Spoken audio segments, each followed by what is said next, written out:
Now, John Frost has got a big old long question here, and I'm going to try and boil it down. The question comes down to the first sentence, which is, what is the antithesis of communism? And then basically talks a lot about progressives and the idea that they have the idea to the the universal engine of change. But I'm fascinated with that first question. What is the antithesis of communism? Conservatism is the antithesis of communism. This idea that somehow we're right-wingers, that term right-wing, left-wing really came from, European Parliament prior to World War II, and it's absolutely, completely obsolete. But I think this point needs to be made a couple times, and as often as possible. The National Socialists, the Nazis, were they socialists? They certainly weren't socialists in the degree that that many members of the Nazi Party wanted to be socialists.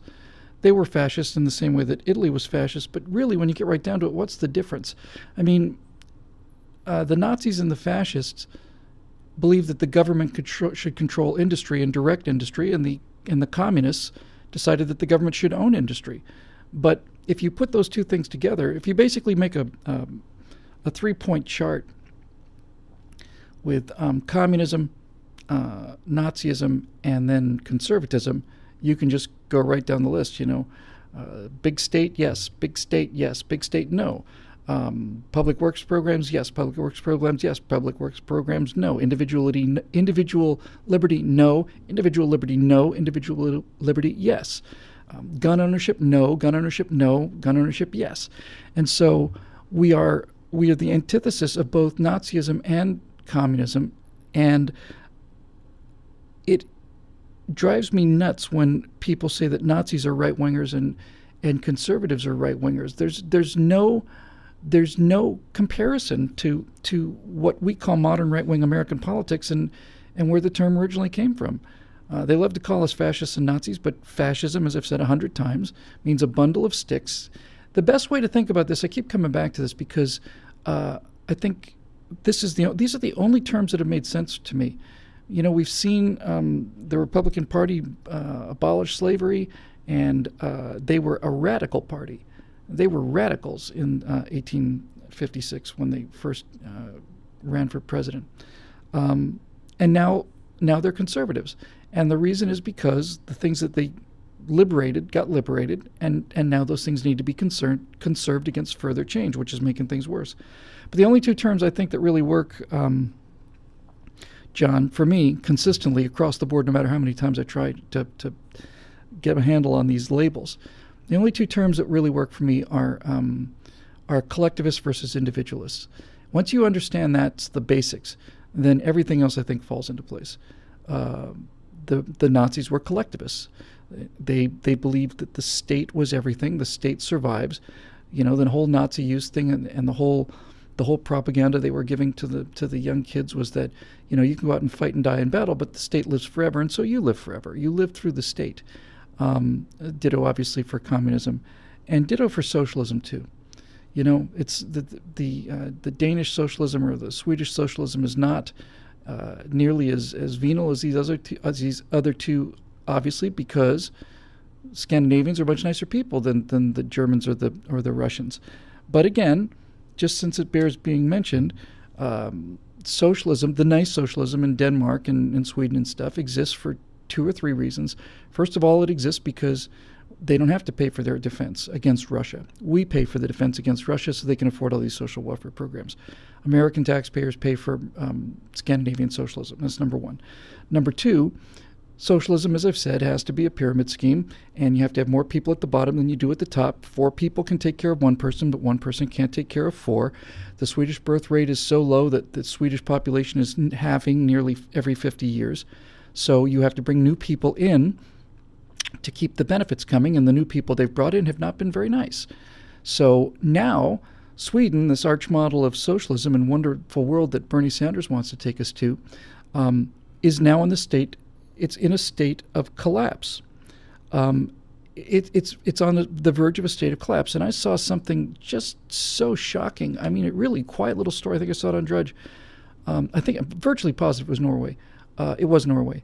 And Norway has just asked for emergency legislation to say that if Sweden collapses, we will no longer be beholden to the International Rights Convention, or it may even be part of the Geneva Convention, and we will turn away asylum seekers at the border without interviewing them.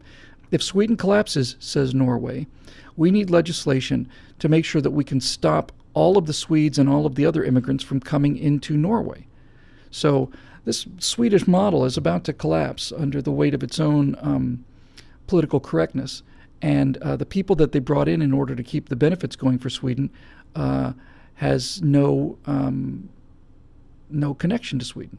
Now, Richard Dew says that Sweden has its own defense industry. That's true, and they fly 20 jets, and the Viggen's a very nice airplane, and they have ground troops as well. But the Swedish Air Force, the Swedish Navy, and the Swedish Army are no match for the Soviet Union or Russia. No match at all, none. So I'm not saying they don't have a defense. I'm saying they don't have enough defense to matter in any way, shape, or form against a determined Russian assault. As a matter of fact, I don't think Europe combined has a defense that will put much of a dent in Russia if Russia was so inclined. The only military that can stop Russia is America, and that's why we've been over there for 70 years. So the only other things I want to say about this communism-socialism thing is that socialism in Sweden doesn't work because we're paying for their socialism. It doesn't work because they have to bring in new workers to make up the bottom, and these new workers are North Africans, and they're not Swedes, and they're murdering Swedes and raping Swedes in record numbers. And socialism doesn't work because this great thing from this Danish school teacher who said, hey, look, everybody's in America is talking about how great it is in Denmark, but Denmark has the highest tax rates in the world. 80% of what we make goes away. And because of that, we have the highest personal debt in the world because we have to buy things that we don't have any money left over for. A $24,000 car in America is $50,000, $60,000 in Sweden because they had, in Denmark because they had 100% tax. And this woman said that if you want to do something in Denmark, you can't. You can't follow your dreams in Denmark. Denmark has a suicide rate that's the highest in the world. That's odd. They think they're just have to answer this. Richard Dew says, tell that to Finland in 1939. Finland in 1939, Richard, was much more heavily armed than they are today. And the Soviet Union at the beginning of World War II in 1939 had essentially no troops whatsoever. All of their officers had been killed. The Red Army had nothing like the kind of resources that it had, which is why the Red Army got so completely demolished in 1941. So it's not fair to compare the two.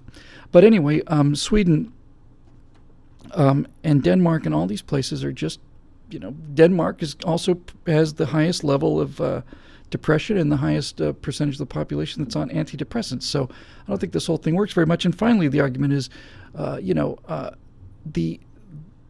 what does Sweden produce in that American exceptionalism thing? Swedish inventions, top Swedish inventions for the last 100 years were the spherical bearing in the 1920s and kidney dialysis machine in the 1950s. They don't create anything. Why would they? So I'm really tired of hearing about how wonderful socialism is, and we're going to hear a lot more about it during the rest of the year. But I made these points on the thing with the young people and just kind of hammered it home, and can't hammer it home enough. So moving on.